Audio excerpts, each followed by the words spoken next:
Hi, everyone, and welcome to episode 108 of the Tick Bootcamp podcast. The title of today's interview is Traveling with Lyme, an interview with Jeremy Scott Foster. My name is Richard Johannesson. And I'm Matt Sabatello. Matt, this is a fascinating young man. He's a travel blogger, but unfortunately, he's had two different Lyme disease journeys. He was successful in bringing his Lyme disease journey into remission the first time, but unfortunately, he went through a set of challenges that resulted in him getting Lyme disease a second time. That's right, Rich. Jeremy spent over 5 years traveling the world until he suffered a Lyme disease relapse. Since then, he spent his time working on rebuilding his body using natural and alternative therapies like ozone therapy, and more recently, he's been using peptide therapy, which he's had major success with. So, Matt, let's offer a warm Tick Bootcamp welcome to Jeremy Scott Foster. Hey, Jeremy, and welcome to the podcast. Thanks. I'm excited to be here. We're really blessed to have you. So, Jeremy, can you share with our listeners where you live?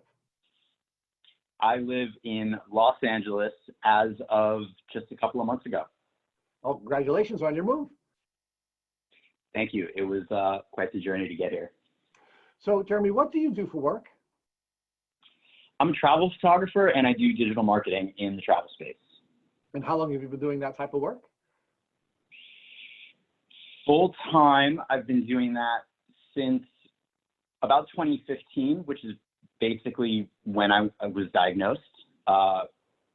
Prior to that, it was more of a side hobby. So, Jeremy, let's talk about your first contact with ticks and Lyme disease. When's the first time you began to show symptoms of what you now know to be your tick disease? Sure. So I think that I was about 19 or so. It was somewhere in that age range. And my best guess is that I got bit in my own backyard. I grew up just north of Boston. And every summer, I would go to a lake house in New Hampshire with my father. And while I was up there one summer, I started exhibiting extremely severe symptoms, which essentially left me completely bedridden. And I was experiencing drenching night sweats and extreme light sensitivity and brain fog and all the other typical symptoms. And I really didn't know what was going on. And I ultimately called my mother and was like, hey, something's happening. And she knew already right off the bat. She was able to hear those symptoms and knew exactly what it was. And I think that, she had spent enough time in the New England area to be able to recognize that it was Lyme disease. And so I was very fortunate in that regard to essentially get a diagnosis almost straight away. So now let's talk about that point in your life and what you knew about ticks and Lyme disease at that point in your life. Where were you living and what did you know about ticks and Lyme disease? So yeah, at that point I was still living with my family just north of Boston. And what I knew about Lyme disease was probably on par with what the general public, I think, knows about Lyme disease, which is very little. And I really didn't know that it could be a chronic illness. I didn't know that it could be long lasting. I really didn't know anything about the symptoms. And at that point, I'm guessing about 19 or so. I'd have to do the math. And also didn't really, at that age, you don't really think about the future or the long-term repercussions. And so all I knew was that, oh, okay, well, this is Lyme disease. And so time to do some treatments. Now, how did you learn what you did know? Did you learn about Lyme disease in school? Was it something that was discussed in your family? Or was it just sort of very general knowledge that, some people get sick from tick bites? Yeah, that's a great question. I think it was just very, very basic general knowledge. I mean, there's no education about it. There's no conversation happening about it, on a public level, on a health level, or a public health level. And so what I knew about Lyme disease at that time was very little. And everything that I've learned about Lyme disease since then, in the past, 15 years or so, has been purely through my own research, through working with doctors, and through talking to other people like yourselves. So where were you in your life at that time? Were you in college? What were you doing at that stage in your life before you showed your first symptoms of your tick disease? Yeah, so I was in college, and I was just getting ready. I was actually transferring schools right around that time, and I was I was transferring to UMass Amherst, which, as you may know, is also known as UMass, one of the largest party schools in the U.S. Or it was at the time anyway. I'm not sure about anymore. But I was just getting ready to transfer in there, and I was on a year-long antibiotic program. And so I was quite bummed at the time to be going to a party school and be on antibiotics and not be able to really go out and party at that age. So that was a little bit of a disappointment, but I stayed steady with my treatment and was on antibiotics, oral antibiotics, and also Mepron for Babesia for about a year. And at that point, I had, by the end of that year, I think I just kind of fell back into regular life. I didn't really think about Lyme beyond that, and I just sort of assumed that I was good again. Jeremy, I want you to walk back to before you began treatment, because I want to explore that with you in a little more detail. But I'd like to know, what were your goals? What were your educational pursuits? Where did you dream to be prior to showing the symptoms of your tick disease? Oh, I don't have a clue. I've always been the type of person who, let's just say I'm not very good at planning. And so I'm the type of person to just roll with the punches. And at that age, I think I was still really just trying to discover what I wanted to do. And, I was very upset when I became a junior in college and I was forced to choose a major because I still didn't know. And at that point, I was still trying to figure a lot of things out. So I can't say that I had a particular purpose or plan or goal at that stage in my life other than doing the typical college path, and somewhere along the way you're supposed to figure it out. And so I was kind of just waiting for that light bulb to go off. And before that light bulb ever went off, I started showing symptoms. So that put a little bit of a wrench in my plans. So, Jeremy, it sounds to me that you were enjoying the educational and social experience of going to college, and that you wanted to enhance your social experience by going to a school that may have given you a greater social opportunity. Great way to synthesize it, yes. So you have this plan to go to UMass Amherst, which, by the way, one of my law school roommates graduated from UMass Amherst, and he loved that school. Great school. So you were planning to enhance your social opportunities, and now you're sick and you're on antibiotics for a year. And before we explore that in more detail, tell us how you got on the antibiotics. So your mom was able to quickly identify your symptoms, and I'm assuming she recommended that you work with a particular doctor. Share that part of your journey with us.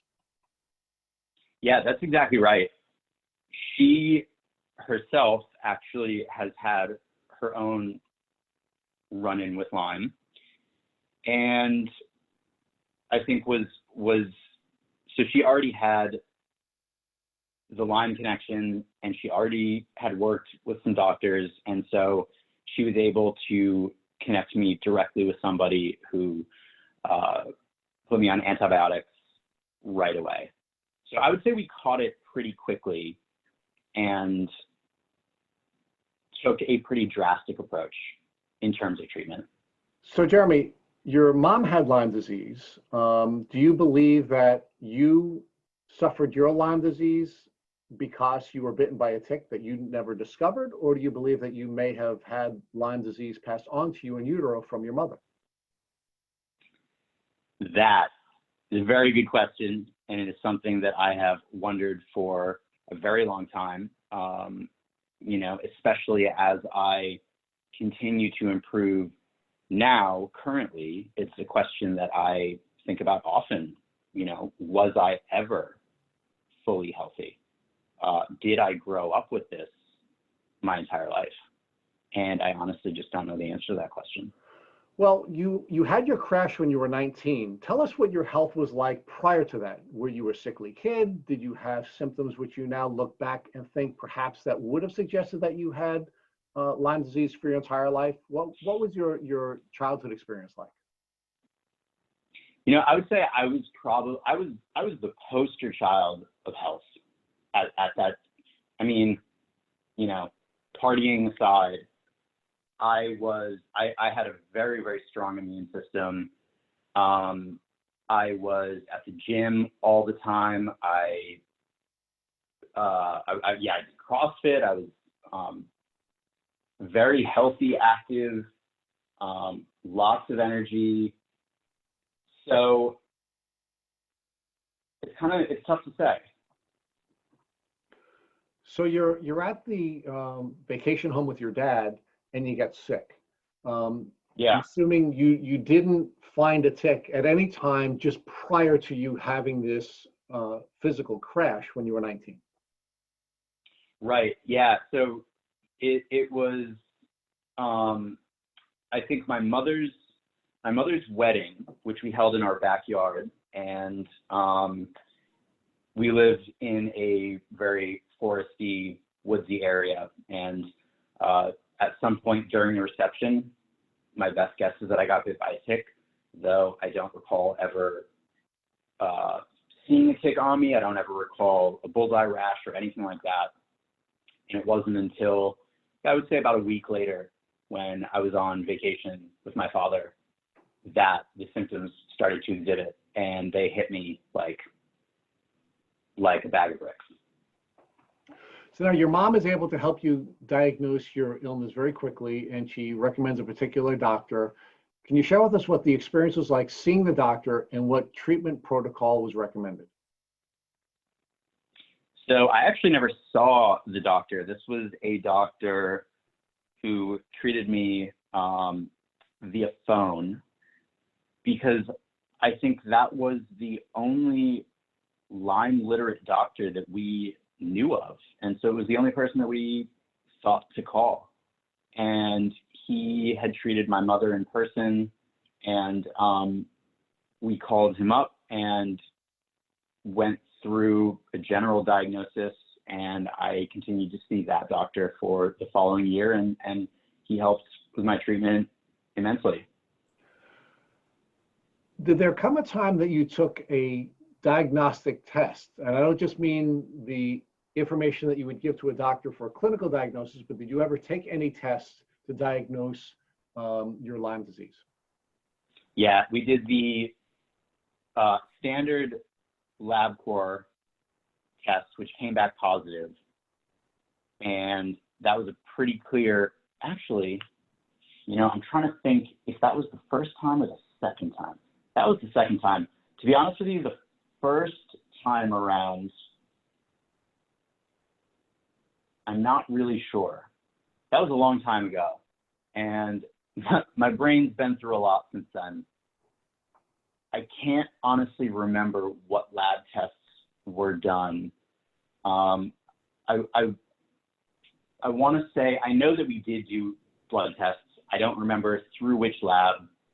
I don't remember what led to the initial diagnosis. I don't remember if it was positive or negative, because as we know, there can be false negatives. But I know that he did at least diagnose me with Lyme and Babesia at the time. Okay, so the doctor utilizes a number of different tests, some of which you don't particularly recall, and he comes to a clinical diagnosis and he begins to treat you. What treatment regimen did the doctor use? It was purely antibiotics and Mepron for the babesia, and which is an anti-malarial. So those actually proved to be quite helpful. And on the side, I also started doing some energy work. And, you know, I grew up, my mother's pretty earthy, crunchy, sort of granola type person. And so she got me connected to some people who were doing Reiki and other types of things to move energy around the body. And so we were using some herbs and things that was really not prescribed by the doctor, but just sort of done in addition. And so I did those treatments about once a week for the duration of that year that I was on antibiotics as well. So now, what form did the antibiotics take? Were you taking them orally? Was a port installed? How were you taking your antibiotic treatment? Yeah, purely orally. It was pills. The Mepron is a liquid, which to me actually tasted really, really good at first before, until about 6 months in when it started to taste really, really bad. I don't know if you guys have ever had to take Mepron, but it's vanilla flavored, they say. And it's not so bad actually. So what impact did your now antibiotic treatment have on your new college experience at UMass? Yeah, as far as I knew, I was good to go after that year. And when I was done with the antibiotics and the anti-malarial, I just sort of fell off them and I fell right into typical college life. And I was, your average C student at the time. And, I'd show up late for class and I'd go out partying. And it was great. It was a lot of fun. So I had no real problems with Lyme. I should say I graduated with much higher grades than just C's, but that was the feeling of my experience there. And honestly, for the next 15 years, as far as I knew, I was past it. Let's take one more second to focus on what the year was like when you were taking the medications for Lyme disease. Did the medication work immediately? Were you able to think clearly during the course of that window of time? And did it have any impact on you either socially or intellectually when you were spending your first year at UMass? I'll be honest with you, I really don't remember. Oh. What I remember more about is the current diagnosis and the current journey that I've been on. That diagnosis 15 years ago feels like so many lifetimes ago that I honestly just have such a small amount of recollection. So it's kind of tough to answer that. Sorry. I understand. No, but so you had a 1 year treatment protocol, and then you went back on your pleasure path. You went back to being the college kid that you wanted to be, and you enjoyed your experience at UMass in the way that you had hoped you would when you transferred to that school. Yeah. So you graduate, and after you graduate, what was the next chapter in your life? So I graduated in 2009. I was supposed to graduate in 2008. So I was on the 5-year college plan. I was that kid. And 2009, as we all know, was the recession. And so I graduated into a very poor job climate. And at that stage, I started working some contract jobs because that was about all I could find. And it really just wasn't fulfilling. I wasn't getting paid enough. I didn't enjoy the work, and somebody planted the seed into my head that I should just go travel. And I had no obligations. I had, nothing tying me down. And it occurred to me that if the United States is having a financial crisis, it did actually make more sense to go to a country that wasn't. So I decided to just pack it all in. I sold a whole bunch of stuff that I did own, and I bought a one-way ticket to Australia. And that began my travel journey, which has shaped the last 10 years of my life. So now, how was your health at that time? You graduated from college, you now decide that you're going to start this travel journey. How were you feeling physically when you decided that you were going to go to Australia? I feel great. I feel fine. I have no indication. Like, Lyme disease is completely off my radar at that point. I don't even think about it. As far as I know, I'm back to 100%. And I don't give it a second thought. I'm back to just living normal life, or what I think is normal life. Looking back on it, I have no idea if I was being affected still at that time. It's certainly possible, but as far as I knew, everything was normal. So for how long a period of time do you believe you were at that 100%? A good 10 years. And what were you doing during that 10-year window where your health was 100% good? I was traveling, man. I was all over the world. I went to Australia. I lived there for a year. I worked my way around the country as a bartender. I went to New Zealand for a year. Also worked my way around the country as a bartender. I taught English in China. I traveled all over Southeast Asia. I went to South America. I did a lot of traveling. And at that time, I really built up my skills as a cocktail bartender. And I was very lucky to train under some of the best bartenders in the world, quite honestly. And that became my passion, was craft cocktail bartending. And so I was doing that all over the world for many, many years until the inevitable.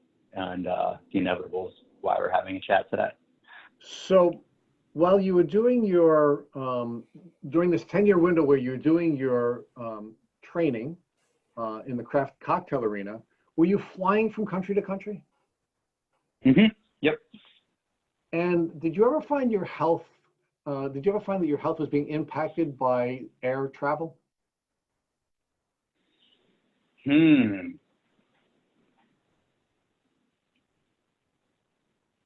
I don't think so. Not in regards to Lyme anyway. Well, when you say not in regards to Lyme anyway, let's walk that back. During that 10-year window when you were doing your traveling, did you have any health issues that you noticed after you had flown from one country to another, or you had spent any period of time on an airplane? No. So the onset of the next round of Lyme disease took place. I was in, where was I? I want to say I was in Macedonia in Eastern Europe at the time. And that would have been 5 or 6 years in, but that doesn't relate to air travel specifically. So when did you first start to see the symptoms of what you now are defining as your second Lyme disease experience? Yeah, sure. So at this point, it's now 2015. Excuse me. So we're about 6 years into the travel journey, and the travel journey and the Lyme journey overlap. So we're about 6 years in, and I'm in Macedonia, traveling through Eastern Europe, and I'm there with a girl, and we are doing a little bit of an overland Euro trip from Greece to Germany. So we were taking the train all across Europe at that time, and very, very slowly, and this is summer of 2015, very, very slowly, things just start to feel a little bit different. And I'm starting to feel really tired and fatigued, and I'm having trouble concentrating and thinking, and I don't really know what's going on, but I don't really think too much of it because I was leading a pretty unhealthy lifestyle. And you know, what I felt as fatigue and brain fog, I assumed was just hangovers and things like that. So, you know, the onset was masked almost until I finally got to Germany, and then ultimately finally got home. And it took, even then, it took a number of months for me to really recognize that something was not right. So walk us through your symptom development a little bit further. So you started having this brain fog, you know, trouble concentrating, all of which you attributed to just not living a healthy lifestyle, maybe partying a little bit too much, drinking a little bit too much. When did you realize this was more than just, you know, your typical, you're not taking care of yourself and, you know, living a, you know, pretty wild lifestyle? Yeah, so I thought that it was all just travel fatigue. And so I figured, you know, when this Euro trip is over, I'm going to go home and I'm just going to get lots of rest and take care of myself and, you know, allow myself to reset before my next trip. So that's exactly what I did. I went home, and this would have been August, September of 2015, so end of summer.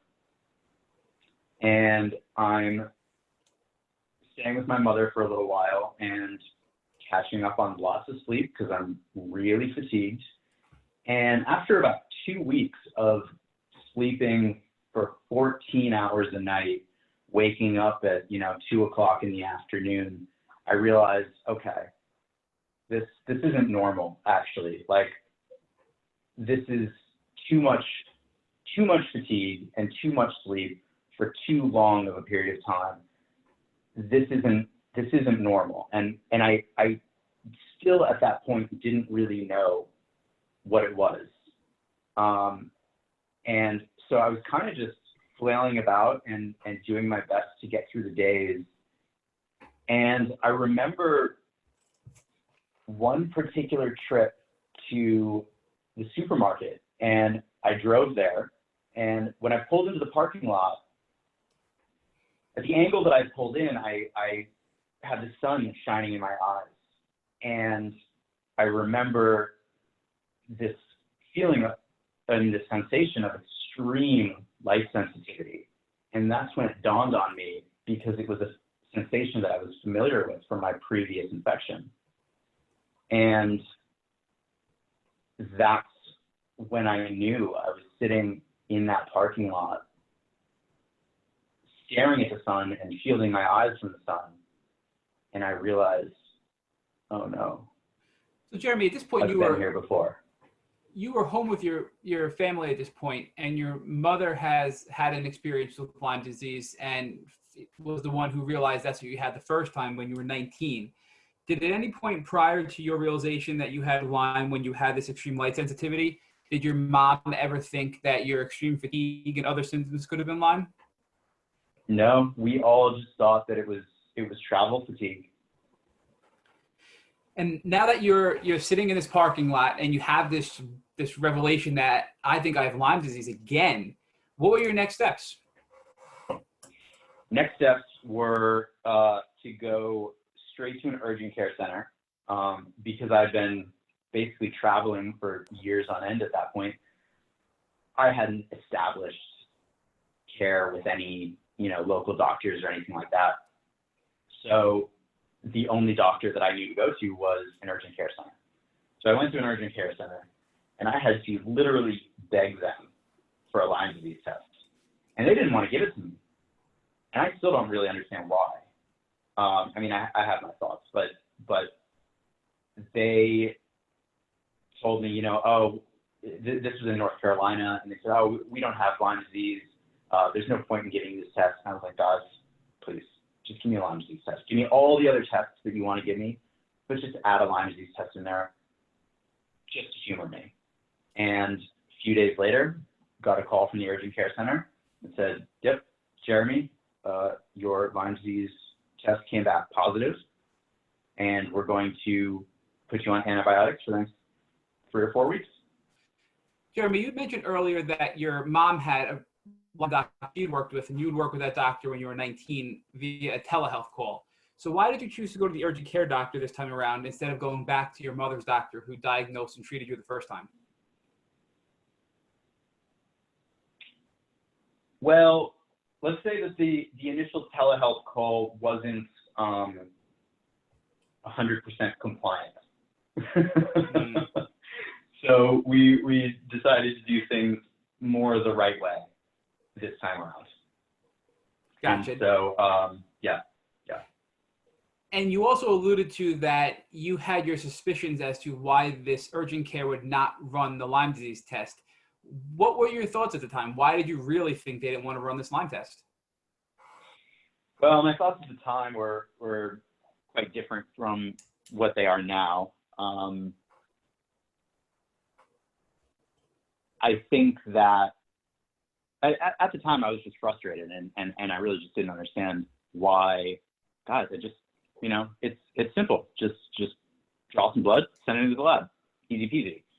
And now I realize that it's, I would say Lyme is probably one of the most misunderstood diseases that we are, well, with the exception of, what's currently happening with the COVID situation. But Lyme is probably one of the most misunderstood, misdiagnosed diseases of our time. And I think doctors are quite hesitant to test for it because if they get the results, frankly, they won't know what to do.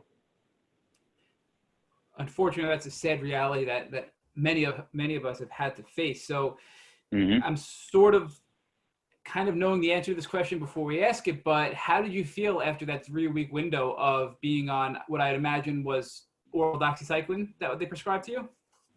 Yeah, they gave me 3 weeks. I requested 4. They very reluctantly gave it to me. And I kind of assumed that, well, let me take a step back real quick. And, one of the things that I think is kind of interesting and contributes to the story a little bit is when I received that call from the urgent care center, I told my mother about it.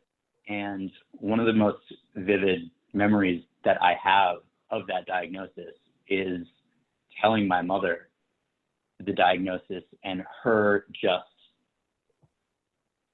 like falling on me and wrapping her arms around me in true motherly fashion and just saying, oh my God, Jeremy, I'm so sorry. And she knew, I think, what was in store for me. And I really didn't. My first experience with Lyme disease was pretty innocuous. I took some antibiotics and went through the motions and then sort of just fell back into normal life. And at this time, I figured like, oh, okay, I'll just take some antibiotics and I'll be fine. But I think my mother knew better. And so I moved forward with that line of thinking that I'll just take my antibiotics and I'll feel better. And about 3 weeks into that regimen, I was due to fly out to Cambodia. At this point, I've got a job. I've got a gig with a tour company, and so I'm working in travel by this time. So I'm bartending and I'm working in travel, sort of doing both. Yeah, I'm doing both at the same time. And so I have this gig in Cambodia. So I jump on a plane and I fly to Asia, and I'm still taking the antibiotics. And the assumption is that by the time I finish this round of antibiotics, I'll be fine. And I felt pretty good. I was feeling good by the time I got on that plane. And I assumed that when I got there, I would just continue to feel better. And I think, as we all can probably guess at this point, that is absolutely not how things played out. So Jeremy, you mentioned that you were feeling better 3 weeks in, good enough to go travel across to Asia to work your next job. Was your fatigue better? Meaning, were you sleeping less? Were you feeling healthier? Was your energy back? Yeah. Yep. And yep. All that. Now that you're in Cambodia, you're working this job. Now another week goes by, and you finish up your 4 weeks of doxycycline. Is that the point at which you started to go backwards and get sick again, or was there a period of time that you were being healthy after stopping the 4-week course of doxycycline? Oh no, it was almost immediate. And what I've learned since is the fact that the symptoms that we experience from Lyme are our own immunological response, and antibiotics acting as immune suppressants essentially alleviate the symptoms. And so it was during, it was at that sort of week 3, week 4 period where I wasn't really experiencing those symptoms anymore, because my immune system was being suppressed to a point where I wasn't, presenting or manifesting in any way. And so as soon as I went off them, my immune system kicked back in and totally took me down. And I remember I was in a small village in Cambodia doing some volunteerism work. And I now have some different opinions on volunteerism, but that's a whole nother conversation. But I was at the time volunteering in a small village in Cambodia, and I was sitting there, I think in the mud, just playing with the kids, and I looked around me, and again, I had that extreme light sensitivity, and I got hit with this wave of fatigue, and I realized, oh no, it's happening. And so I went to the tour leader, who was also my boss for that gig, and I said, look, I got to call it. I need to get to a hotel stat, and I need to just shut off all the lights, climb into bed, and just self-isolate. And that's when everything started to go severely wrong. So now you're in another country, on another continent, and you realize that your 4-week course of doxycycline didn't work. All of your symptoms come back, and now you're going back to the hotel, turning the lights off, and basically trying to just get through this and get strong enough to get back home, it sounds like. So were you able to recover enough to make it back home, or did you continue to decline in Cambodia? Not even. I wasn't even planning on going home, because I had a plan, and I'm stubborn enough that I figured, I got this. Like, why not? Nothing can stop me. That was my mentality. And so I was actually in Cambodia for this gig, which I just really pushed my way through it, and I was able to complete it with extreme difficulty, but I did do it. And then my next plan was to go to Bangkok, because there was a travel conference happening. So I went to Bangkok, and the plan was to be there for a couple of months, and I was going to meet up with some other friends, and we were going to go travel around Thailand for a little while, and it was going to be great. So I go to Bangkok, and I'm at this conference, and same thing happens. It's lunchtime. It's like noon, 1 o'clock. And I look around me, and I just get this wave of dizziness and fatigue. And I realize again, oh no, here we are. So I just abandon all hope, and I go back to where I was staying at the time, and just hole up in this tiny little apartment in Bangkok, and and at that point I'm calling my family, and I'm trying to figure out what are the next steps, what do I do here? And luckily Bangkok has actually a really great international hospital. And so I went to this hospital because really that was my only option. And I don't think at the time I really understood the difference between a regular doctor and a Lyme literate doctor. And so to me, just going to a regular doctor was sufficient. And, I should also point out that in Thailand, nobody knows what Lyme disease is. And I mean, even in the US, nobody knows what Lyme disease is, but definitely not in Thailand and around Asia. Even though it's been found there plenty of times, it's not prominent or prevalent enough that anybody knows what to do about it or how to diagnose it or anything. So I'm sitting in the the doctor's office with an infectious disease specialist, and I tell him, look, I already know that I have Lyme disease. I tested positive for it, and the symptoms are coming back. And so he literally goes on Google and he types in how to treat Lyme disease. And he pulls up WebMD and it says, okay, to treat Lyme disease, 2 weeks of intravenous Herceptin. And there you go. So that's your protocol. So I spent the next 2 weeks at the hospital or commuting into the hospital every single day for intravenous antibiotics. And I felt absolutely no shift during that time. Jeremy, I want to ask, so when you left Cambodia and went to Bangkok, did you think that your body was just healthy enough and strong enough to fight this off on its own? You mentioned that you were stubborn and you felt you can get through this. Were you doing anything or taking supplements or changing your routine at all? Or were you just thinking that, hey, I'm young, I'm healthy, I'm going to get over this and I'm just going to keep going on and it'll get better? Yeah, I was just young and naive and invincible. At that age, we're all invincible, right? Nothing can touch us. And that was very much my mindset. And especially as a, let's say, chronic traveler, I fell very easily into that mindset. Because when you're traveling for extended periods of time, you fall into this very free lifestyle where kind of anything goes and nothing can touch you.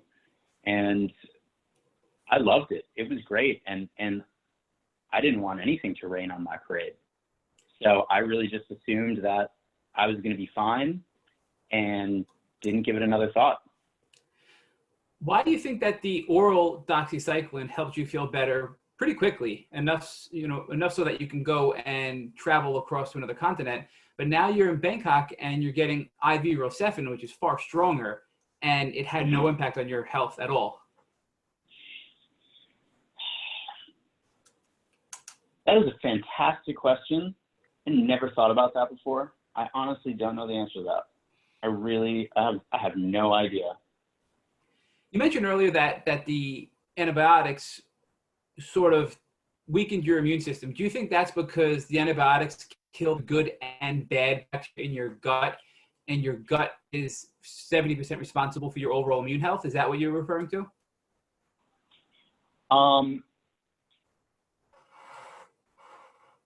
I guess so. I can't.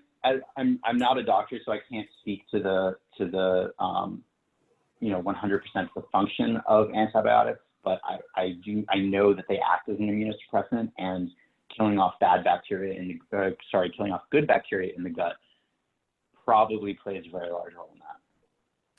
And did I'd imagine the answer is no based on that answer, but no doctor, whether at home or abroad, recommended to do anything to counter that damage to your good gut bacteria, such as taking strong probiotics or doing anything supplement-wise to counter that damage being done by the antibiotics? Absolutely not. So just talk to us a little bit what this was like, Jeremy. So here you are, you're in Bangkok, you're at, was probably the best hospital there. They're Googling how to treat your Lyme disease, which is just scary. I mean, it's even worse than it is here in the States. And they're giving you the traditional IV Herceptin antibiotics, and you're not getting any better. So what was that like? What were you thinking? How was that for you emotionally? It was pretty rough. I was renting a super cheap, really small little studio apartment, and I was all by myself in a different country where I couldn't get medical treatment that I was, that I would have liked. And, Bangkok is far enough away from home that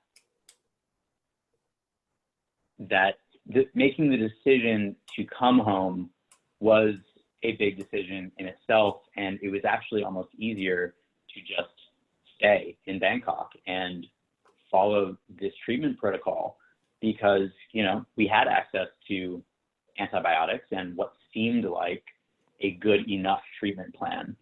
And, you know, the emotional experience was that it was very lonely. It was very isolating. It was very confusing.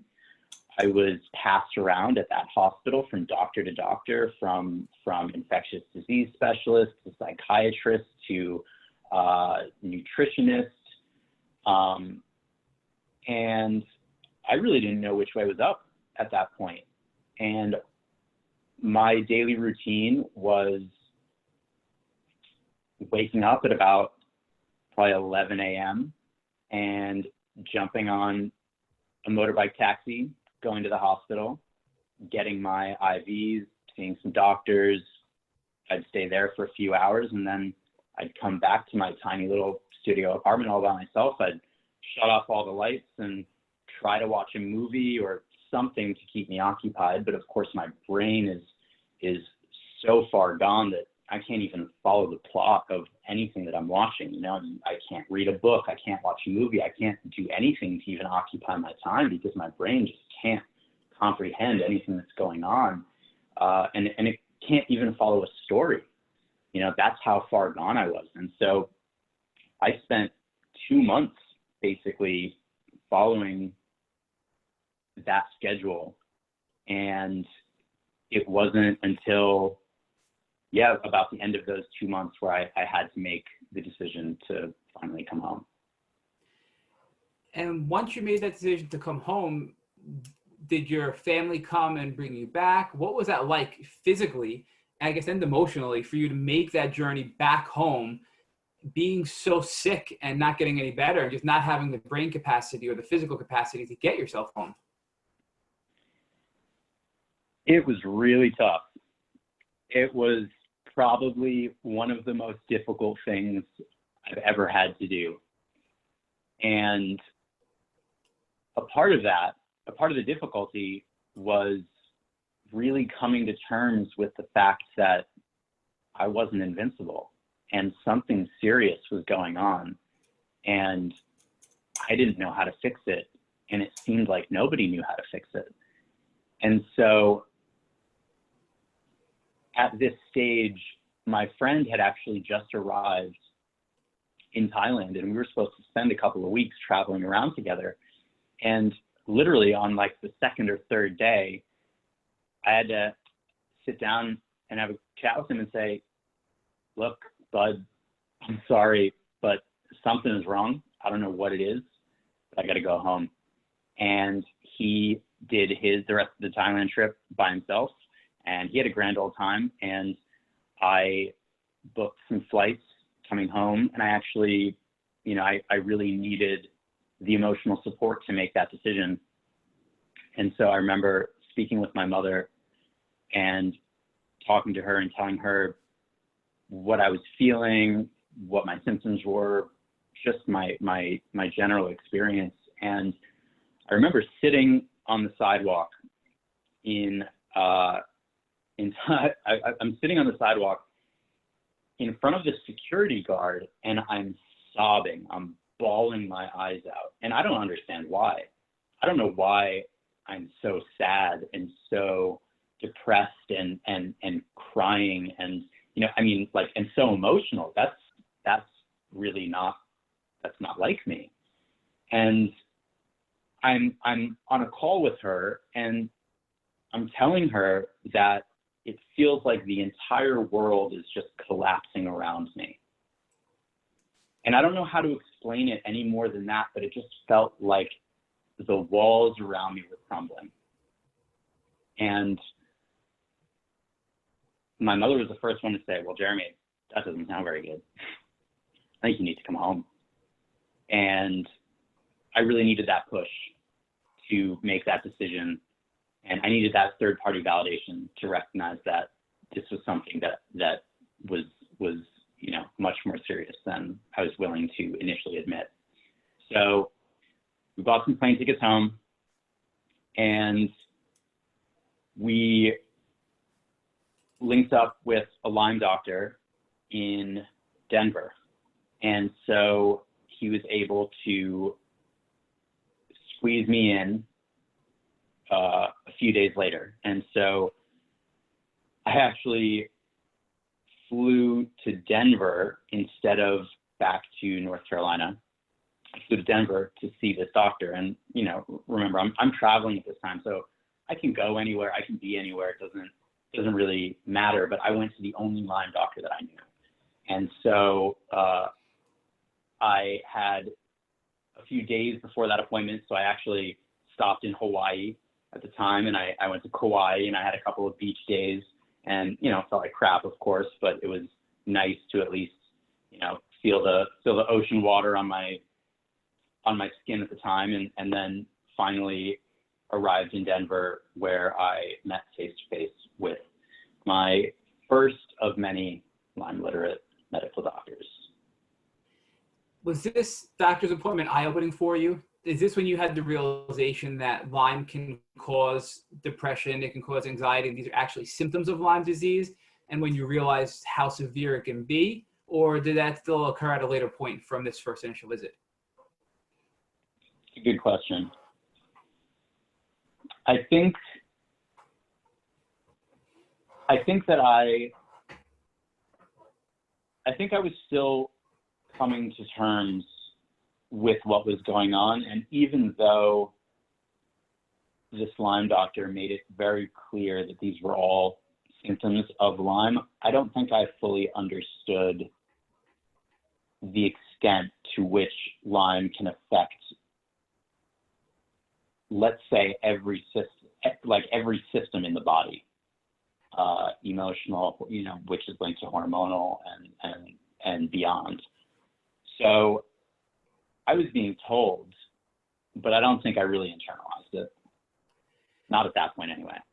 And what was this doctor, this Lyme literate doctor's plan for you now that you went through, it sounds like 2 months of IV antibiotics, you went through a month of oral antibiotics, and you're continuing to decline? What were your next steps as far as treatment is concerned with this new Lyme literate doctor?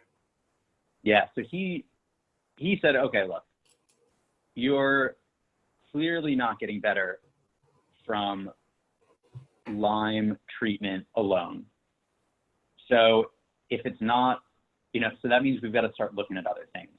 And it was at that point that I realized we were really peeling back an onion here. So if it wasn't Lyme, we looked for the next thing, and we found that it was also Babesia.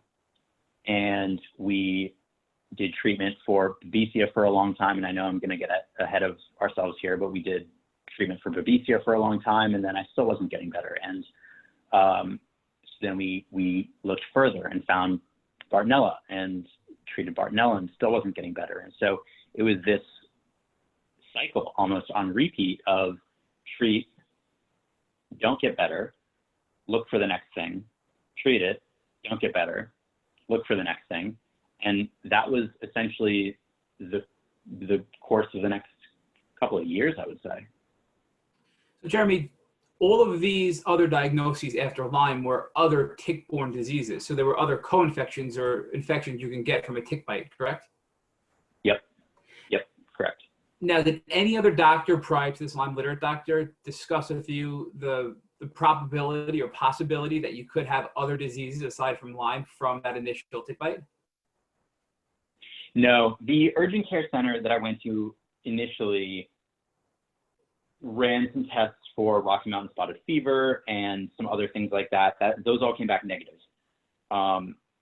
But nobody else had, and I think that's also part of, you know, the urgent care center believed that there was a higher likelihood that I would have Rocky Mountain spotted fever than Lyme disease. But you know, moving forward to this doctor, nobody had ever indicated that there could be something else that went along with it.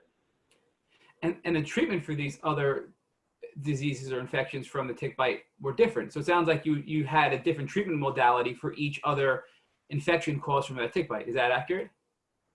Yeah, and they all generally centered around antibiotics. So after you've gone through now several years of testing and, okay, there's something else, we're going to give you another type of antibiotic and maybe some combination therapy antibiotics.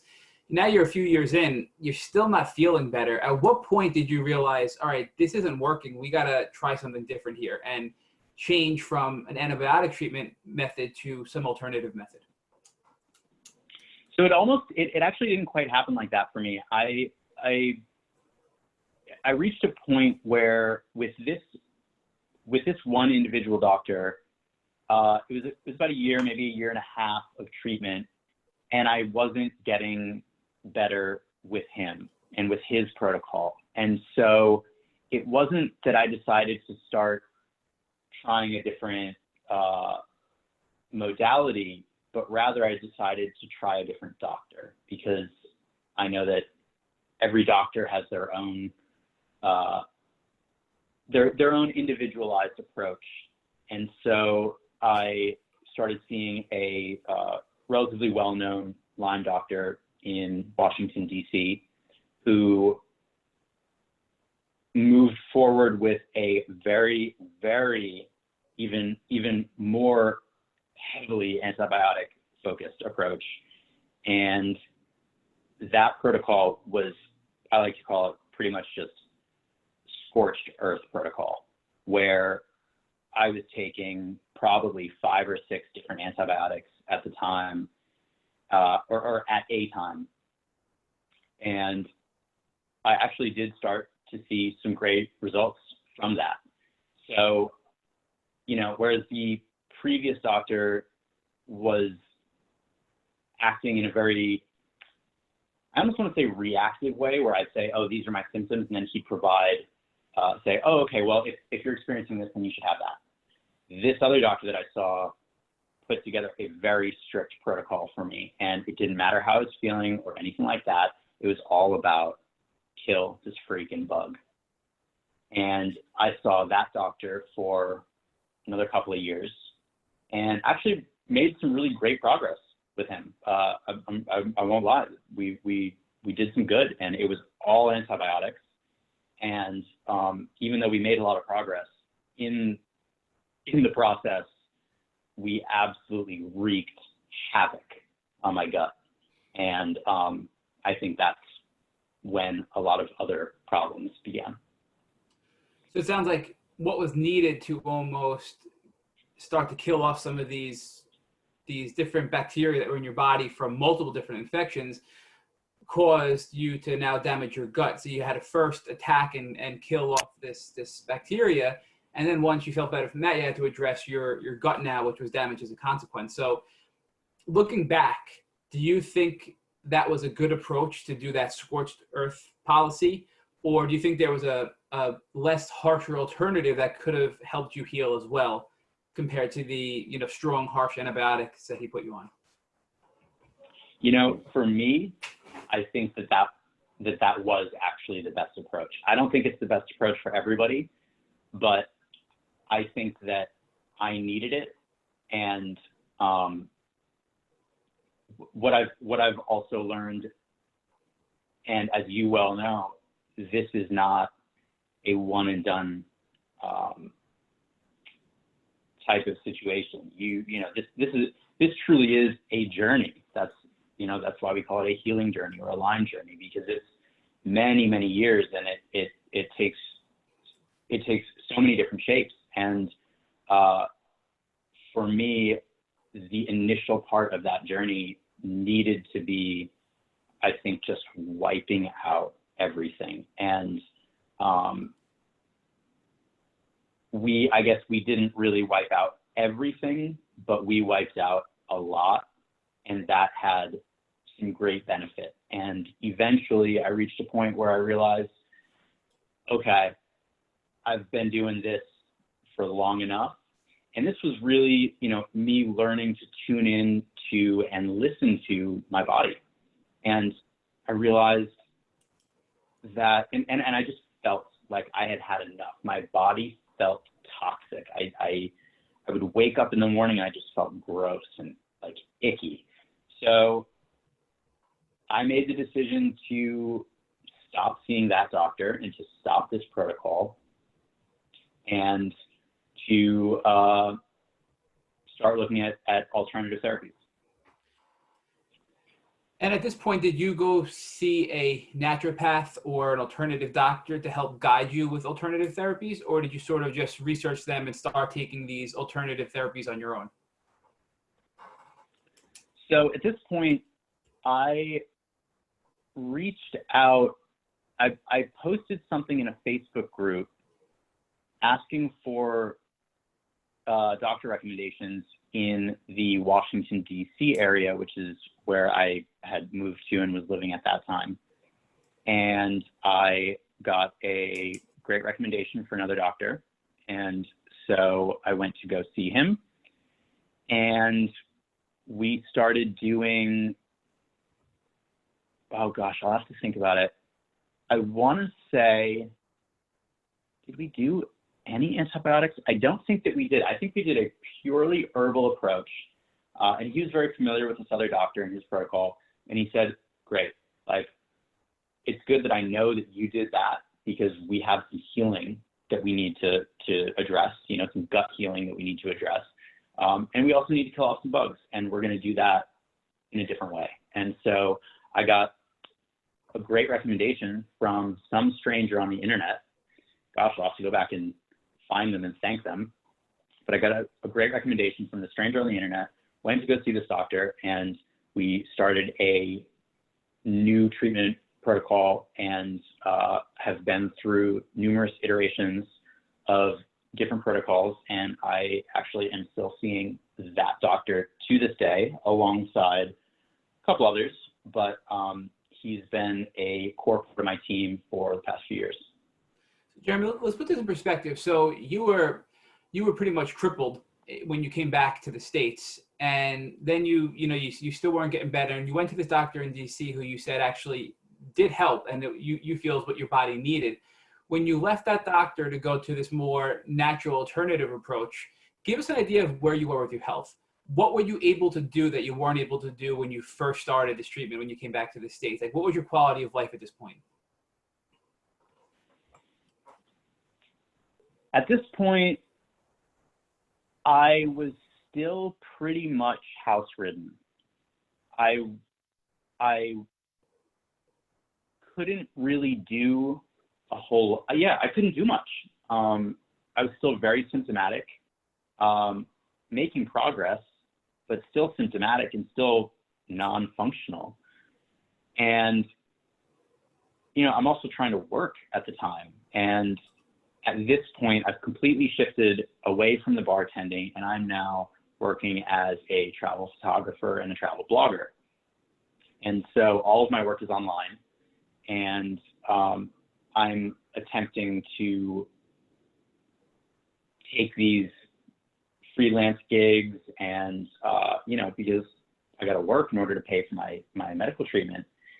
And I really just, I couldn't do the work. I would get hired to write things, or I would get hired to, create content, or I would get hired for lots of different things. I was very across the board in terms of the type of work that I was doing, but I really couldn't complete any of it. So I started reaching out and hiring other people to actually just do the work for me.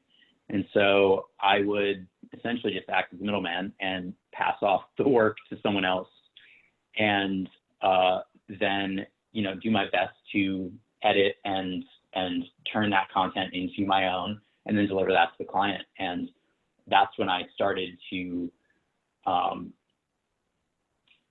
in a way, build a business, because there's a very big difference between being running business and working as a freelancer. Whereas, as a freelancer, you're getting paid for your time and for your work. But when you create a business, you can theoretically step away from that, and the business still continues to run and operate without your input.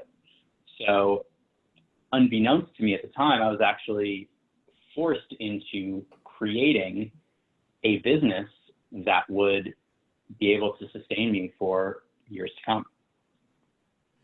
of course, this all happens while I'm in a completely non-functional, or, you know, at the time it felt very non-functional, and everything that I did would take 3 or 4 times as long, but I was able to do it somehow. And I think that I attribute that to just being stubborn. So Jeremy, let's talk about this new doctor you found from this console on the internet who pointed you in this direction to get some sort of alternative treatment now. What types of treatment besides antibiotics did you do now that you left this doctor in Washington, D.C.? So we started doing herbal treatments, and it was a much more naturopathic approach. And it was mostly supplements and herbs and tinctures. And we did do some vitamin IVs alongside that as well. But it was mostly just moving from pharmaceuticals to herbals. And that was the primary change with the new doctor. And we know from your pre-interview questionnaire that there's some other things you've did, and I may be getting ahead of us here, but you've tried ozone therapy and something called core synchronism and peptides. Was that later on in your healing journey? Did you pivot to another doctor, or is this still? I know you mentioned you were with this naturopath still to the present date. Were these treatment options brought in later on in time? Yeah. So the ones that you've mentioned have all taken place since I started with that doctor.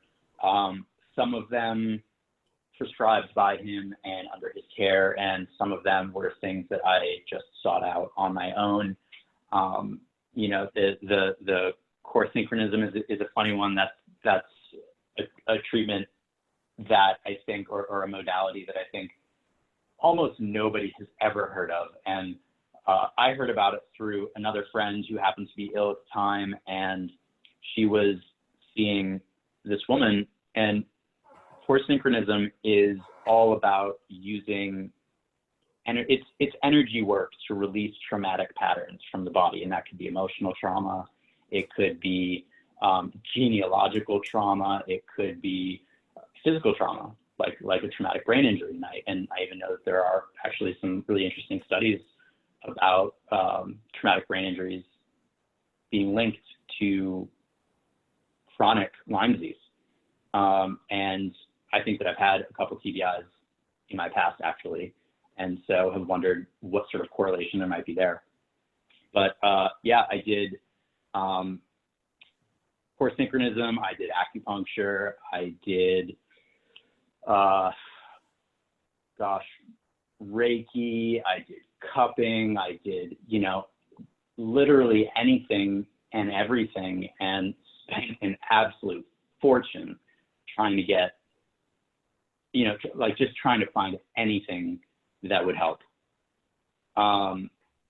And, you know, I continued to see this one doctor who I still continue to see. And the reason I continue to see him is because one of the things that we discovered is that really, you know, at a certain point, it was no longer Lyme that was the issue. It was no longer Babesia. It was no longer Bartonella.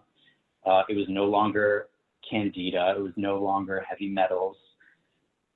It was mold that was causing a lot of my issues. And this doctor that I was seeing is one of the people who's doing research at the forefront of the field in terms of chronic inflammatory response syndrome and environmental illnesses. And so he had me do a neuroquant brain scan. And the function of that is to determine the pathways which are triggering the inflammation. And so he was able to determine that, you know, so if you look at the neuroquant, you can see that there's one very specific pattern that is associated with Lyme, where you can see that Lyme is the thing that is triggering the inflammation in the brain. And then there's another pattern that you can see on the neuroquant, in which you can see that it's mycotoxins or mold that is triggering the inflammation in the brain. And that's when we realized that at this point, it was no longer any of these other things, or, you know, those things may still be contributing, but the thing that was holding me back was mold exposure. And so that was that's when my treatment went from Lyme into mold illness. And it's been the mold illness for the past couple years that has been the biggest struggle. And so that's why I continue to work with him, because he's very good with chronic inflammatory response syndrome or sick building syndrome or mold illness. They can all be used sort of interchangeably. And so I saw him for that. But I also knew that a lot of other damage had been done to my body, and that was something that I could just intuitively feel. And I knew that I needed something different and something that actually wasn't really being offered in the United States at all.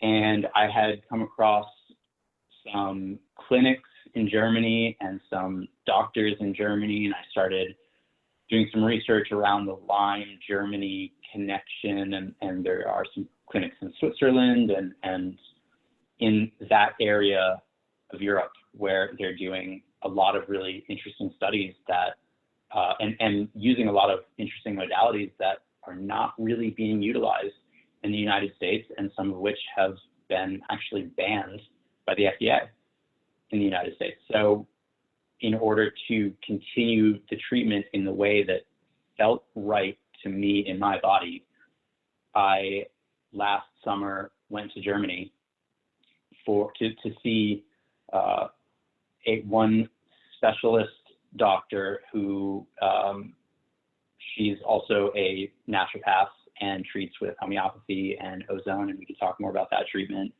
But that's when I decided it was time to start looking elsewhere, because the treatment I was receiving in the United States just wasn't cutting it. So walk us through what it was like going to Germany for this additional treatment, and what this treatment was and how it worked for you. So the fundamental pillars of this treatment in Germany were ozone, biophoton therapy, and homeopathy. And and also vitamin infusions and homeopathic IVs as well. And so it was very much a holistic approach, and there were no antibiotics. There were, everything was herbal, ozone, so oxidative therapies, UV light, biophoton, biofeedback, just a completely different type of protocol, and something all-encompassing that I had not been able to find anywhere in the United States. And the treatment was 4 days a week, every week, and I would go into the office for probably about 3 hours a day, 4 days a week, and I would get all these different treatments on a very specific schedule. And each day we go in and how are you feeling, and we really walk through that progress, and really got to work with my doctor there as a team and almost as a cohort, right? Like as if we were in it together. And that's the type of attention that I think is missing from general Lyme treatment, where most doctors, you see them, once a month or once every couple of months, and they give you some things to try and then sort of check in later and oh, how did you do? And there was none of that. This was all very programmatic and systematic, in true German fashion. And I got to check in with the doctor 4 times a week. And so she was really able to keep a pulse on my treatment and my progress and how I was doing during that time. And that was something totally unique. And it was certainly difficult at the time. And even even, culturally, Germany is a very different place, and receiving treatment under a German doctor poses some frustrations, I should say, but, that's all just in the day-to-day. And I was there ultimately for about 5 months, receiving lots of these different treatments, and left feeling like a completely different person. So Jeremy, do you think it was everything they did that contributed to that, or was there one treatment method, whether it was the homeopathy or the biophoton therapy or the ozone, that was really the key to your healing? So I think that it was everything. I don't think that you can do just ozone and get better. I don't think that you can do just biophoton therapy and get better, or just vitamin IVs and get better. It's that holistic approach and the combination of everything in aggregate, all being administered together and on a schedule, that ultimately helped.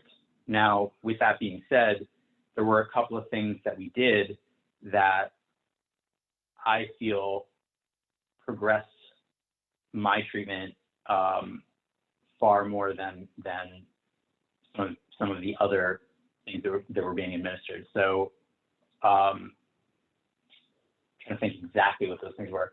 There was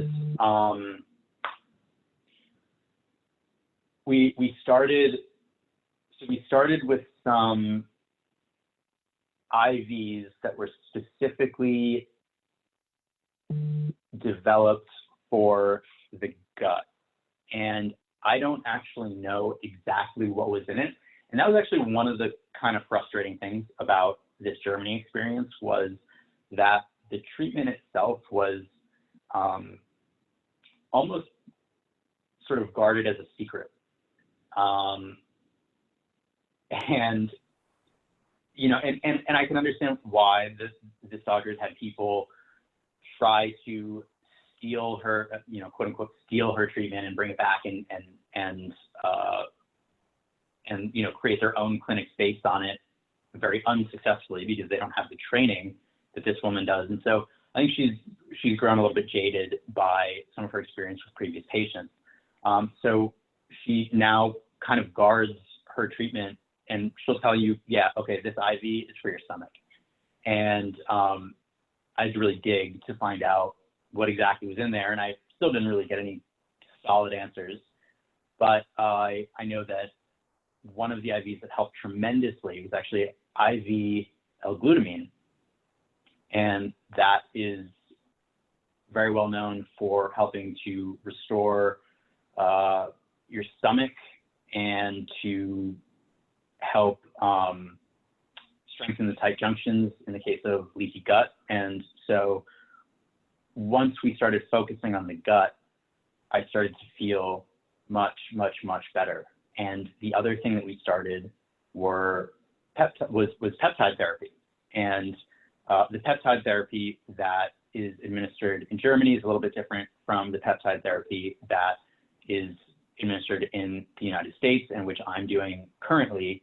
But they were, let's call them baby peptides. And that peptide therapy and that gut therapy were, I think, the two things that really helped me to progress while I was in Germany, on top of everything else, the ozone, the biophoton. Those were all extremely beneficial and really helped to clean up a lot of the damage that had been done to my body internally.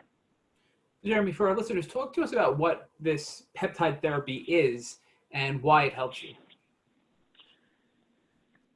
So peptides are essentially just small chain amino acids that make up protein. They're essentially the building blocks for proteins, and they are synthetically created. Now, I'm not a doctor, so I'm doing my best to explain this, from the layman's perspective, but they are essentially the building blocks for proteins, which are synthetically created, which means you can target very specific things in the body. And one of the peptides that I'm on currently is called thymosin alpha-1, TA1 for short, and it helps to modulate the immune system. It's anti-inflammatory, and it upregulates the function of your thymus. And your thymus also plays a huge part in your immune function. And so what sort of turned me on to this was everything that happened in Germany. And in Germany, the shift in treatment was, let's move away from trying to kill things, like from trying to kill the bugs in your body. And instead, let's bring your body and your immune system and your entire bodily system, like every system in your body, let's boost those and bring those up to a point where they can actually start to work again.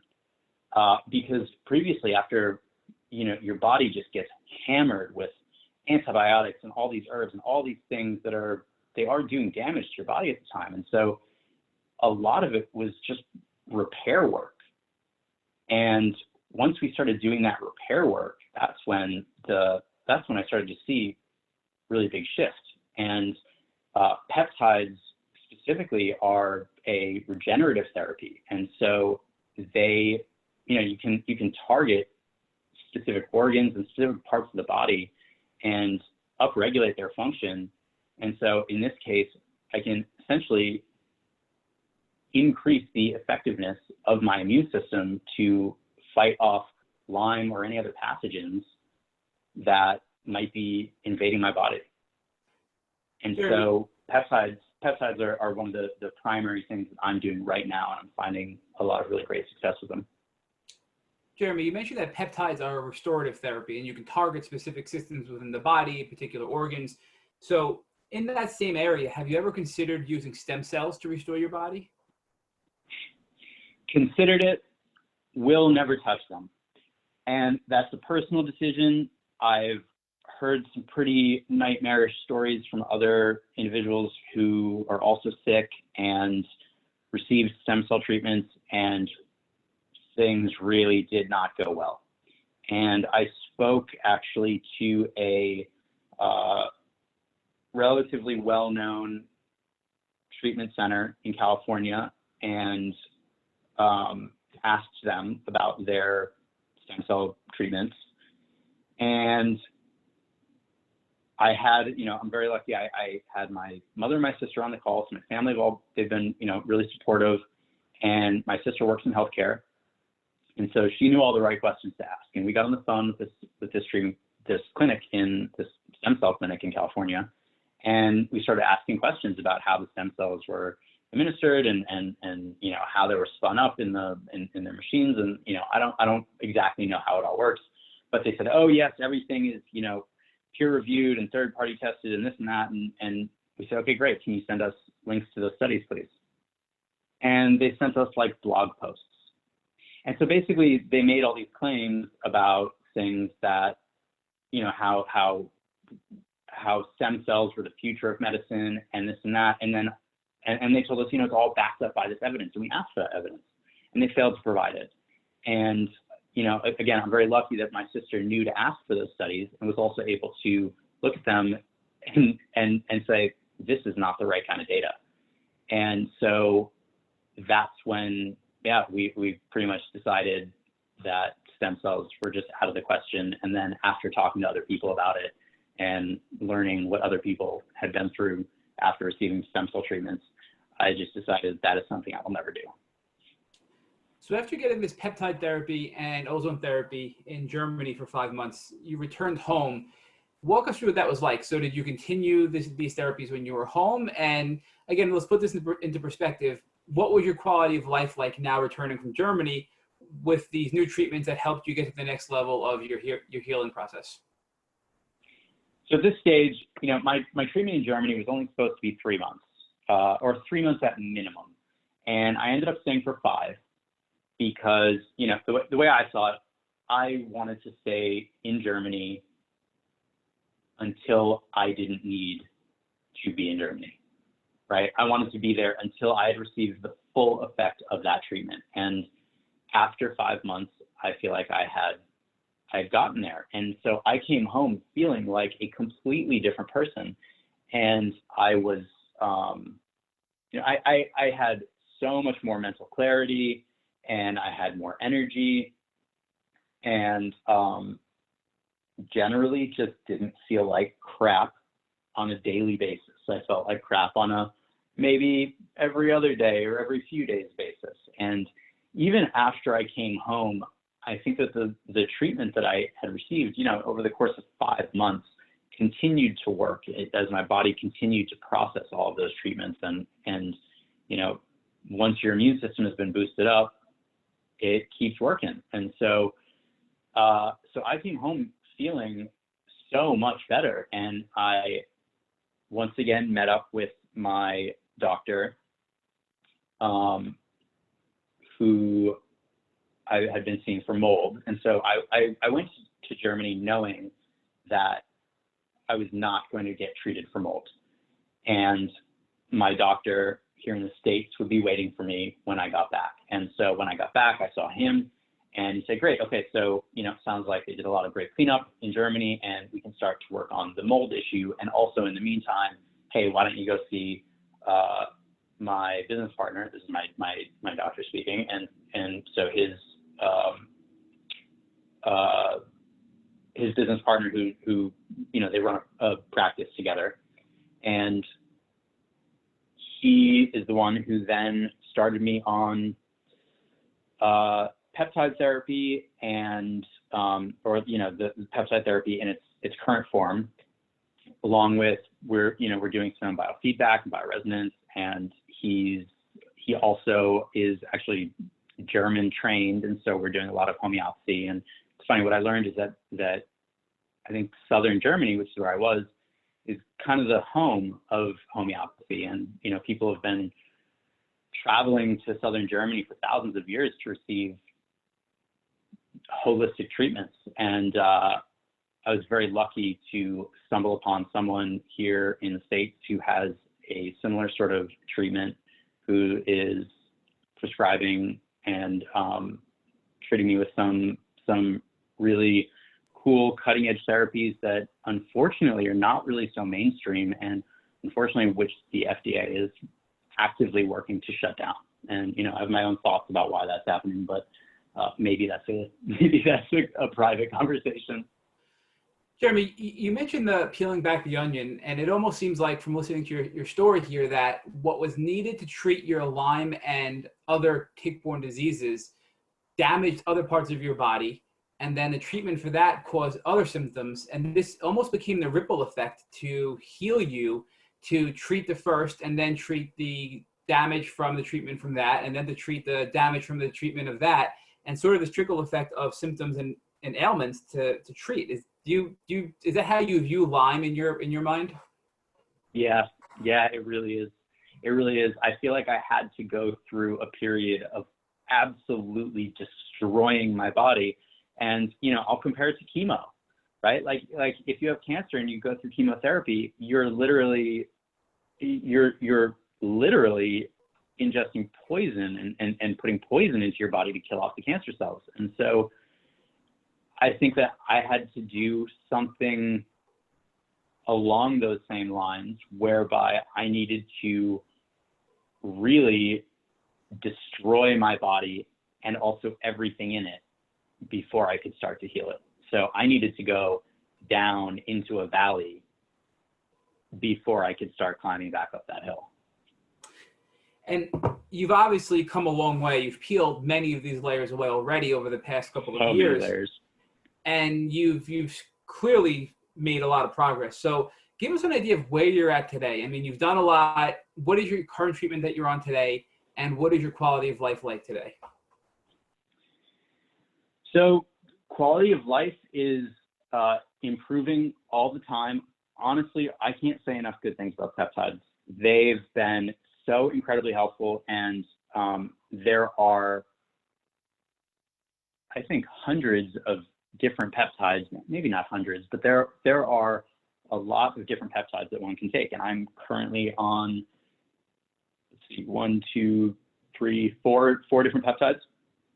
And so those, I felt the effects immediately, and those effects just compound over time. And it's been a few months that I've been on them, and I've made such incredible progress with that. And I've also, since moved to California, and the reasoning behind that was to get away from the damp, wet New England climate where mold is everywhere. And so I moved to Southern California to get into a drier climate where I wouldn't be exposed to mold. And so coupling the current therapies that I'm receiving with being now in a clean environment where I'm not exposed to mold and where the climate is nice and dry and warm, I'm feeling so much better. And I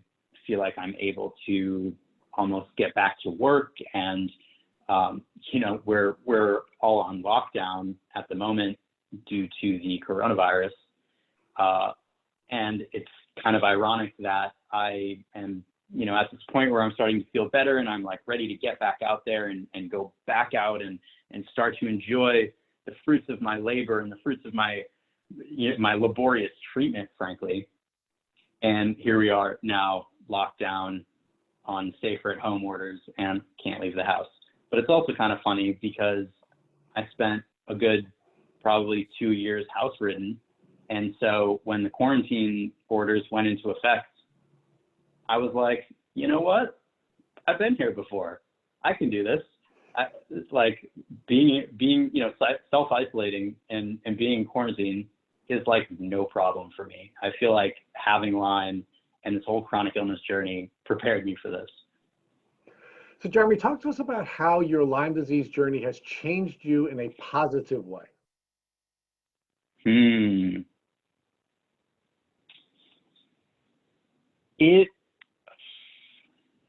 That's a great question, and it's something that I am still deeply present in the work of trying to figure out, quite honestly. I know for a fact that I'm living a much healthier lifestyle, and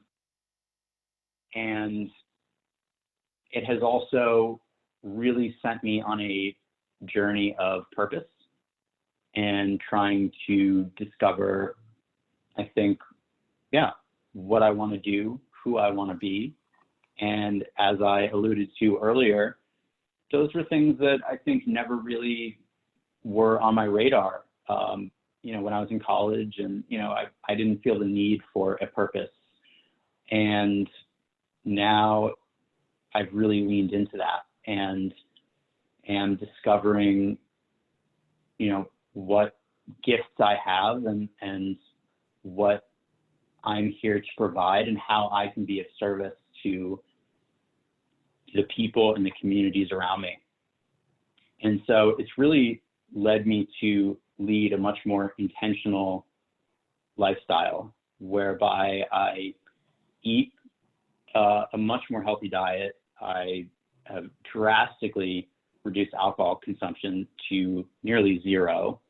I'll have some wine on a very, very special occasion, but other than that, it's all lots of good rest and lots of good food, and really just tuning into myself and my body and giving it what it needs. And it's been very transformational in that, that is obviously not the person that I described from before this whole journey began. And, that is something that I'm still grappling with, the fact that the life that I led before is a life that I can no longer lead anymore. And that life that I had before, which I loved that freedom and that ability to go anywhere, do anything, that was taken away from me. And, I will never be able to live that life again. And grieving that loss has been tremendously difficult, but it's also been very eye-opening in that there are other ways to live life that can be more rewarding and which can serve a greater purpose for myself and the people around me. And I'm at a point now where, you know, I don't know exactly where I'm going with all of this, but I know that it's going to be good, and it's going to be, yes, different, but ultimately better. So part of this journey of purpose that you're now on has included you reaching out to folks in the Lyme community, where you have posted regularly about your journey. You've written powerful blogs about this. Can you share with us what inspired you to begin the outreach element of your new journey? Yeah, so a few years ago, or really when I was first diagnosed, I kept it all under wraps. I did not really go public with it, and I don't know, maybe I was embarrassed by it. You know, chronic health issues and just health issues in general, it's not a normalized conversation, right? And it's health issues are a topic that many people find to be taboo, and I think I did too. And so I spent the first at least year with zero mention to really anybody in my circles about my health issues. And I have, you know, at that point I had built up a sizable online following on, you know, on my blog and my social media channels, and I wasn't able to consistently contribute to those channels in the way that I had before. And people started asking, like, Jeremy, what's going on? Something has changed in the way that you're presenting online. Like, are you okay? What's happening? And I realized at that point that I really needed to talk about it. And there was almost a tipping point where I realized, you know, like I've got to get this off my chest. Like I got to just get this out there and tell people what's going on. And so I wrote this blog post about my experience, and, you know, this was still very preliminary in my whole journey. And this blog post went crazy viral in the Lyme communities, all online. It was being shared everywhere, like tens of thousands of views a day. And I started getting inundated with emails, social media messages, people sharing their story with me and telling me about how Lyme has affected them, how Lyme has affected their family, and people telling me how, you know, and people thanking me for writing that blog post, because they were then able to share that blog post with their families and with their friends, and they could say, please read this and you will understand what I'm going through. And receiving that feedback was incredible. And, you know, hearing all these stories of how Lyme has totally uprooted people's lives, like hundreds of people's lives, and, you know, across the globe, hundreds of thousands of people's lives, was just, it was a lot to take on emotionally. And I was absolutely not prepared for that. But I received so many great and just incredibly positive comments and emails as well, telling people, thank you for writing this, because finally I feel understood. And my family finally understands it. And it was the only way that I think I could get my family to understand it, and my people and my friends to understand it, because I couldn't have, you know, an hour-long conversation with each and every person to explain what was going on. But when I put it down in the written word, that to me was the only way that I was able to express what I was going through. And the people around me started to get it. And then then other people who weren't around me found it, and, you know, this article exploded, and I realized, wow, there's work to be done here. And, you know, people need help. And there are a lot of people out there who are struggling, and they don't have a voice that is quite as loud as mine. And what I mean by that is they don't have, you know, they don't have social media channels or an audience of people who are already sort of baked in, right? So I've built these travel social media channels, and I was able to reach hundreds of thousands of people that way.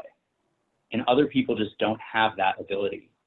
And that is really what led me to realizing that I have something special that a lot of other people don't, which is that I have a platform and I can use that platform for good and to help spread the message. So that's a lot of where that feeling of purpose and almost duty comes from. So tell us what the future holds with your new purpose, because I think this has been a really beautiful transformation that you've gone through, where you began to share with us that you were essentially a party boy who made a decision to go to college because there were social advantages to you go to UMass, to being a world traveler and focusing largely on all of the things that you can enjoy as a world traveler, to now being a voice in the Lyme community. Tell us about how that feels to go through that transformation and what the future holds for you now that you've created this platform. I don't really know is the answer to that question. I'm still going through my own healing journey currently, and I'm very open and honest with my audience and my readership about that Lyme journey. And you know, my channels are not strictly Lyme focused, and to be honest, I don't want them to be. I don't want to be purely, you know, I don't want Lyme to define my existence and my identity. It can certainly be a part of it, but I don't want it to be the definition. And I think it's very, very important to raise awareness, but also not get so latched onto it that it becomes your entire being and your entire presence and your entire personality. And that's something that I've been very clear with myself about from the start, is that I could have Lyme, but I would not allow Lyme to become me. And that is the same for how I choose to show up in a public way as well. Because also, you know, I don't think that I can just transition into talking about Lyme 100% of the time and continue to amass followers and an engaged audience that that will learn something new about Lyme disease. Like I need to also provide other value and other benefit, and then also talk about Lyme disease on top of that and how that's affected me. And so weaving these parts together into my overall narrative, I think helps to spread the message even further. So let's weave these parts together. What advice would you give to a chronic Lyme who would like to travel so that they could travel and not find themselves ill after taking on the responsibility and the challenges associated with air travel and with engaging in all the activities that they need to engage in to enjoy themselves in a foreign country? This is a blog post that I've been meaning to write for a very, very long time. How to travel with Lyme disease. I don't know that there's an easy answer to that, other than be prepared. You know, when I would travel, I would have an entire suitcase filled with supplements and medications. And obviously, TSA and Border Patrol kind of cocked their head at me when I would send this through the scanner, and they'd want to check my bags because, you know, what the heck is this? So, you know, the way that I had to travel changed dramatically. And I was traveling with literally a suitcase of medication and another suitcase filled with food that I could eat because, you know, I was off gluten and dairy and I went vegan, and I had very specific dietary requirements that meant I needed to carry food with me pretty much everywhere that I went. And, you know, also there's no denying the fact that traveling, and especially air travel when you're sick, is really hard on the body. And I don't think that when you're sick, you can't have that same travel experience of, you know, you go somewhere for a week and you bop around from here to there, and you know, you just don't have that energy. And so I think it's really important to embrace just going slow and taking it easy. And instead of trying to see 3 different places in a week, just see one place in a week. Go to that one place and give yourself that time to rest, and you know, give yourself some, allow yourself to slow things down and to enjoy the experience of being somewhere new. And you know, bring everything that you can with you, because wherever you go, you may not have access to whatever medications or supplies you may need. So now let me ask you the final question we ask all of our guests, and that is, if God forbid tomorrow your mother called you up and told you that she was bitten by a tick, what advice would you give to her so that she wouldn't have either a relapse or go on a similar journey that you've gone on as a chronic Lyme disease patient? It's a great question, and it's funny because I've actually had a number of people, since going public with my illness, I've had a number of people reach out to me, and they'll say, Jeremy, I just got bit by a tick. And they'll send me photos of the tick still hanging off their arm or something. And they'll say, Jeremy, I just got bit by a tick. What do I do? And my advice is get 6 weeks of doxycycline immediately. Don't wait till tomorrow. Don't wait till the day after. Go now. And I try to stress that urgency above all else. Do not put this off. Like, this is not a drill. This is real. And unfortunately, I've had that conversation with other people, and they would say, "Oh, Jeremy, you're just being dramatic." But I've had this conversation with other people, and they followed my advice to a T. And I know I know for a fact that I essentially changed or saved their lives. And I don't think they know it, and they'll never know it, but that's okay.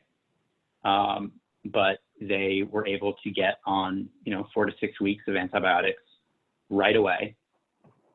And that eradicated the Lyme for them. And luckily, I think they only got Lyme if there were other infections, like it was the case with me, where it was also Babesia and Bartonella, and oftentimes there's Ehrlichia and Mycoplasma and all kinds of other vector-borne illnesses. Luckily, in the cases of my friends, it's only ever been Lyme, and that round of antibiotics just eradicated it. And so my best advice is to be incredibly proactive and to take action immediately, and that it's not something to be taken lightly, and that it's something to take very, very seriously, and to take action on as soon as possible, because it could truly change your life in a really drastic way. And I don't want to say in a worse way, and I don't want to say in a better way, because there have been some really bad things that have come from this, and there have been some really good things that have come from this. But it has changed things for me very drastically. And while this is my journey, and this is something that, I'm even grateful for this journey that I'm on, it's not something that I would wish upon anybody else. Thank you for listening to the Tick Boot Camp interview with guest Jeremy Scott Foster. To our listeners, we have a call to action. First, if you'd like to learn more about Jeremy Scott Foster and his tick disease journey, please visit his Instagram page @TravelFreak. Second, if you enjoyed this episode of the Tick Boot Camp podcast, please share it with your friends by using the social media buttons you see at the bottom of the post. Third, Tick Boot Camp has created a Tick Bite blueprint that has been inspired by the information that has been provided to us by past podcast guests. We urge you to visit our website at www.tickbootcamp.com to view and download the blueprint. Fourth, don't forget to subscribe to this podcast on iTunes, Google Play Music, or Spotify to get your automatic episode updates of our Tick Boot Camp podcast. And finally, please take a minute to leave us an honest review and rating on iTunes or our website. Thank you for listening.